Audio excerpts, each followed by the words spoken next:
Students, आज का हमारा टॉपिक है साइंस। ठीक है, साइंस को हम बहुत ही बेसिक से हम डिटेल में स्टडी करते हैं। आपने बायोलॉजी, केमिस्ट्री और फिज़िक्स तो सुना ही होगा। ये हम बड़ी क्लासों में स्टडी करते हैं, नाइन्थ मैट्रिक, फर्स्ट ईयर और इंटर। असल में बेसिकली हम जो तीनों सब्जेक्ट स्टडी करते हैं, बहुत डिटेल से पढ़ते हैं नाइन्थ मैट्रिक और फर्स्ट ईयर इंटर में। ये बेसिकली साइंस से ही आते हैं। साइंस से आते क्या है, ये साइंस ही है। ठीक है, बस साइंस को हमने तोड़ा है। क्यों तोड़ा है, कैसे तोड़ा है, साइंस है क्या, वो सब हम इसी वीडियो में डिटेल से डिस्कस करेंगे, तो जुड़े रहिएगा आखिर तक। सबसे पहले साइंस होता है। ठीक है, साइंस होता क्या है, पहले हम इसकी डेफिनेशन पे आ जाते हैं।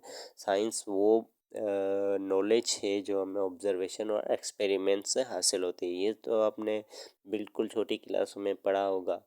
आपको ये तो पता ही होगा कि साइंस होती क्या है। तो हम साइंस को दो हिस्सों में पढ़ते हैं। ठीक है, एक होता है आर्ट्स और एक होता है नेचुरल साइंसेस। ठीक है, आर्ट्स क्या होता है, आर्ट्स लैंग्वेजेस को कहते हैं। जो अभी हम लैंग्वेजेस स्टडी करते हैं उसको हम कहते हैं आर्ट्स।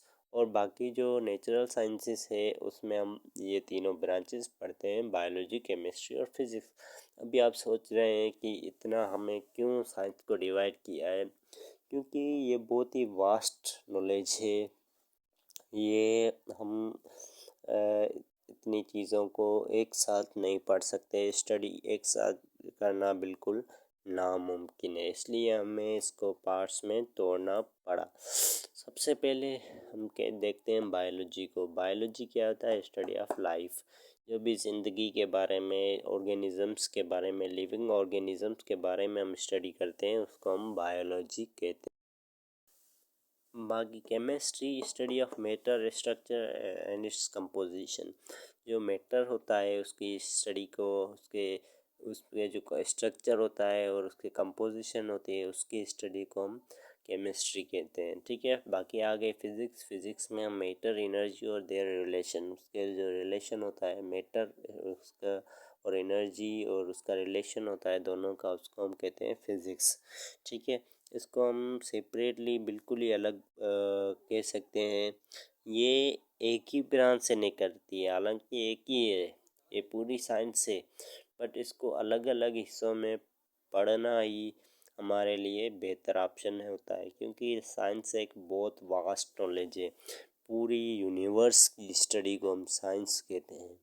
पूरी यूनिवर्स में जो भी चीज़ें आ जाती है, कॉस्मोलॉजी आ गई, पूरे चांद तारे, गैलेक्सीज वगैरह, उसमें दुनिया, उसमें लिविंग ऑर्गेनिजम्स, उसमें बहुत सारी चीज़ें आ गई जिसको हम स्टडी करते हैं। इसीलिए इसको हमने बहुत वास्ट है, इसीलिए हमने इसको डिवाइड करना पड़ा। इसीलिए आप क्लास 8 के बाद जब 9th क्लास में जाते हैं तो अलग अलग सब्जेक्ट होते हैं, क्योंकि एक एक ही चीज़ को आपने, इतनी वास्ट चीज़ को एक जगह पे पढ़ना बहुत मुश्किल हो जाता है। ठीक है, इसीलिए हम इसको डिवाइड करना पड़ा।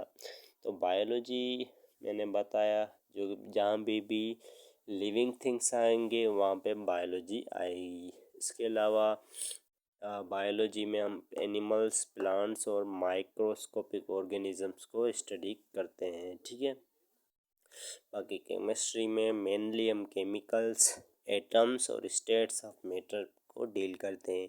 ये मेन थिंग्स है। अभी हम डिटेल में आगे बहुत सारी चीज़ें हैं जिसको हम स्टडी करेंगे। ये क्योंकि हमारा फर्स्ट लेक्चर है, तो इसीलिए हम बेसिक्स पढ़ रहे हैं। आपकी बेसिक्स जितनी स्ट्रॉन्ग होगी उतनी आप आगे जाएंगे, उतना ही आप आगे बढ़ेंगे, और आगे आगे आपके एडवांस भी उतने ही स्ट्रॉन्ग होगी। जो फिज़िक्स है उसमें हम मेनली साउंड, ऑप्टिक्स और मैकेनिक्स के बारे में पढ़ते हैं। ये क्या है, ये सब क्या चीज़ें हैं, हम डिटेल से आगे, ये तो बस मैंने एक ओवरव्यू देने के लिए आपको बता दिया है।